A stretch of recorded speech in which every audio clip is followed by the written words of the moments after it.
ఢిల్లీ మాజీ police commissioner Neeraj Kumar చేసిన వ్యాఖ్యలను సిబిఐ మాజీ చీఫ్ విజయ రామారావు తీవ్రంగా ఖండించారు. అనేక దేశాలు ప్రభుత్వాలు గాలిస్తున్న మోస్ట్ వాంటెడ్ మాఫియా డాన్ను ఎవరైనా వదిలేస్తారా అని ప్రశ్నిస్తున్నారు. సాక్షి మీడియాకి ఈ అంశంపైన ప్రత్యేక ఇంటర్వ్యూ కూడా ఇచ్చారు. అసలప్పుడు ఏం జరిగిందో ఆయన మాటల్లోనే విందాం. ఒక ప్రతిపాదన చేసినప్పటికీ కూడా 1994లో సిబిఐ ఒప్పుకోలేదన్నది ఒక రకమైన అభియోగాన్ని ఢిల్లీ మాజీ పోలీస్ కమిషనర్ నీరజ్ కుమార్ చెప్పారు. ఈ నీరజ్ కుమార్ చేసిన కామెంట్లపైన, సంచలన ఆరోపణలపైన మనతో రెస్పాండ్ కావడానికి సిబిఐ మాజీ డైరెక్టర్ విజయ రామారావు గారు ఉన్నారు. విజయరామ గారు చెప్పండి. 1996లో దావూద్ ఇబ్రహీం లొంగిపోవడానికి ఒక ప్రతిపాదన చేశారు, కానీ సిబిఐ అప్పుడు ఒప్పుకోలేదన్నది ఆయన చేస్తున్న అభియోగం. మీరేమంటారు? సిబిఐ అంటే ఇట్స్ ఎ బిగ్ ఆర్గనైజేషన్. నేను సిబిఐ చీఫ్ అప్పుడు. సో అతను లొంగిపోతాడనే ఇన్ఫర్మేషను నాకు ఎవరు ఇవ్వలేదు. నంబర్ 1. అంటే మీ దర్యాప్తు సంస్థ నుంచి ఎప్పుడు కూడా అలాంటి ప్రతిపాదన మీ ముందుకు రాలేదు? అసలు ఫస్ట్ ఆఫ్ ఆల్ ఆయన ఆఫర్ చేసేదని కూడా తెలియదు నాకు. నీరజ్ కుమార్ అప్పుడు మీ డిపార్ట్మెంట్లో ఉన్నారా లేకపోతే బయట? చీఫ్ ఇన్వెస్టిగేటింగ్ ఆఫీసర్ సిబిఐలో. బట్ ఆయన పైన జాయింట్ డైరెక్టర్ కూడా ఉన్నారనుకోండి. I was director CBI, I was the boss. అయితే ఇట్లా ఆయన సరెండర్ అవ్వడానికి సిద్ధంగా ఉన్నాడనే ఇన్ఫర్మేషను ఏ ఆఫీసర్ కూడా నాకు చెప్పలేదు. అటువంటి ఉంటే చాలా ఇంపార్టెంట్ ఇన్ఫర్మేషన్, అది నాకు చెప్పకుండా ఉండరు. అసలు అలాంటి అవకాశం మేము వదులుకొని బహుశా ప్రయత్నాలు చేసి ఉండొచ్చు, అంతేగాని వద్దని ఎవరు చెప్తారు? మీ దగ్గర ఎలాంటి ప్రయత్నాలు జరిగాయి? అప్పుడు దావూద్ ఇబ్రహీం సంబంధించి ప్రయత్నాలు జరిగాయి. మీరు ఏం చేశారు 3 ఏళ్ళలో? We have sent out teams, we have addressed various ministries, interpole notices were cent, teams were sent to different countries. చాలా కంట్రీస్ అనుకోండి అన్నీ. ఇప్పుడు ఎందుకని చాలా కంట్రీస్కి మేము టీమ్స్ పంపించాం. చాలా కంట్రీస్ గవర్నమెంట్స్కి రాసాం. UK and several places where this man had visit అయ్యేది, ఎక్కడెక్కడ విజిట్ చేస్తాడో అక్కడికంతా పంపించాం. అండ్ వరల్డ్ వైడ్ సెర్చ్ చేసాం ఆయన కోసం. ఒక్క నిమిషం తీరిక లేకుండా ప్రయత్నం. అంతకుముందు సిబిఐ చేసిన దర్యాప్తుతో పోలిస్తే మీరు దావూద్ ఇబ్రహీంను పట్టుకోవడానికి చేస్తున్న ప్రయత్నాలు చాలా ఎక్స్క్లూజివ్గానే ఉన్నాయని చెప్పాలి. అంతకుముందు ఏంటి, అది ఆయన కేసు అయింది ప్రీవియస్. నేను పోకముందు ఒక 4 నెలల ముందు బాంబే బ్లాస్ట్ జరిగింది. నేను 4 నెలల తర్వాత డైరెక్ట్గా అక్కడికి వెళ్ళాను. నేనున్నన్ని 3 ఏళ్ళు కూడా చాలా ప్రయత్నం చేసాం. కొంతమందిని తీసుకొచ్చాం, కొంతమంది సక్సెస్గా అరెస్ట్ చేసి తీసుకొచ్చాం అక్కడి నుంచి, దుబాయ్ నుంచి, అక్కడి నుంచి. కానీ ఇతను మటుకు దొరకలేదు మాకు. ఆ టైంలో దావూద్ ఇబ్రహీం గురించి మీకు ఎక్స్క్లూజివ్ ఇన్ఫర్మేషన్ వచ్చింది. ఎక్కడుండేది ఏమిటి ఇన్ఫర్మేషన్ వచ్చింది, ఆ కంట్రీస్కి రాసాం.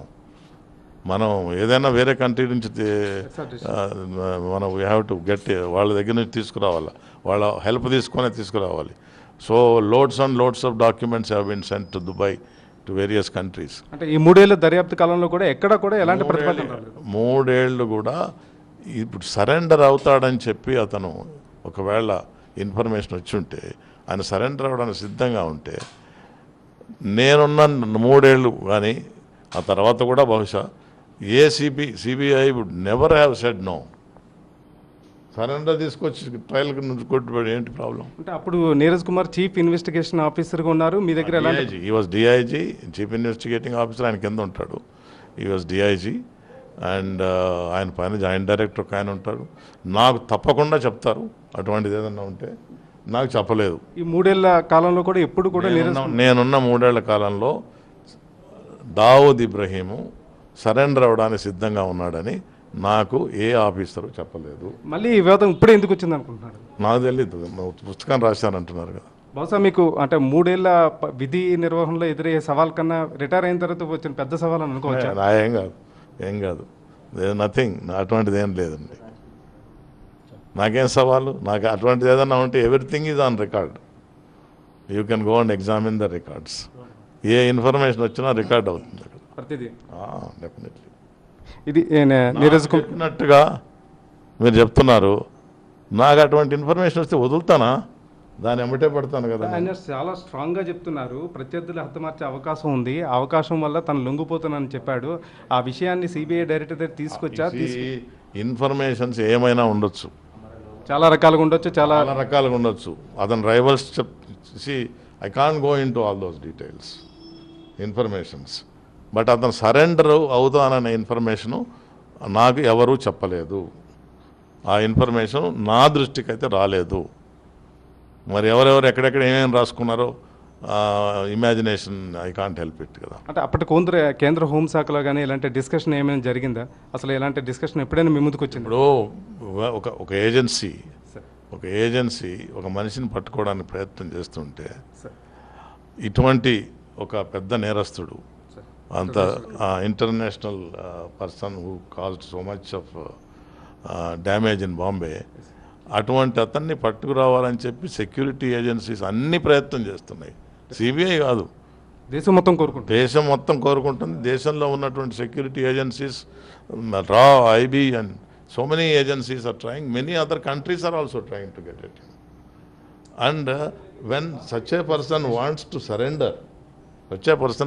సరెండర్, అతను అటువంటి వ్యక్తి సరెండర్ అవ్వడానికి సిద్ధంగా ఉంటే మనకు ఆ అవకాశాన్ని పోగొట్టుకుంటామండి. అంటే మీ పరంగా ఎలాంటి లోపం లేదని ఖచ్చితంగా చెప్పగలరు? లోపం గురించి ఎవరు ఎందుకు అట్లా ఊరికే పనికి మాలిన ఇన్ఫర్మేషన్, అది ఏం ఇన్ఫర్మేషన్ ఉంటుందండి. చాలా మంది సరెండర్ అవ్వడానికి సిద్ధపడ్డారు. ఇతను సిద్ధపడ్డట్టుగా ఉన్నాడు అని నాకు ఎవరు చెప్పలేదు. అండ్ అటువంటి ఏదన్నా ఉంటే నాకు తప్పకుండా తెలుస్తుంది.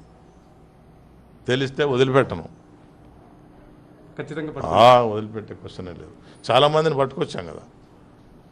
ఎవరెవరిని తెచ్చారు సార్? తెచ్చాం చాలామంది, మెమన్స్ బ్రదర్స్లో కొంతమందిని పట్టుకొచ్చాం. ఇది నీరజ్ కుమార్ ఆరోపణలకు సంబంధించి కాగితాలు ఉంటాయి కదా చెప్పడానికి. ఇప్పుడు ఇది నీరజ్ కుమార్ ఆరోపణలకు సంబంధించి సిబిఐ మాజీ డైరెక్టర్ విజయరామారావు గారు సాక్షికి ఇచ్చిన ఎక్స్క్లూజివ్ ఇంటర్వ్యూ. సన్నింగ్ ఆఫ్ శ్రీహరి.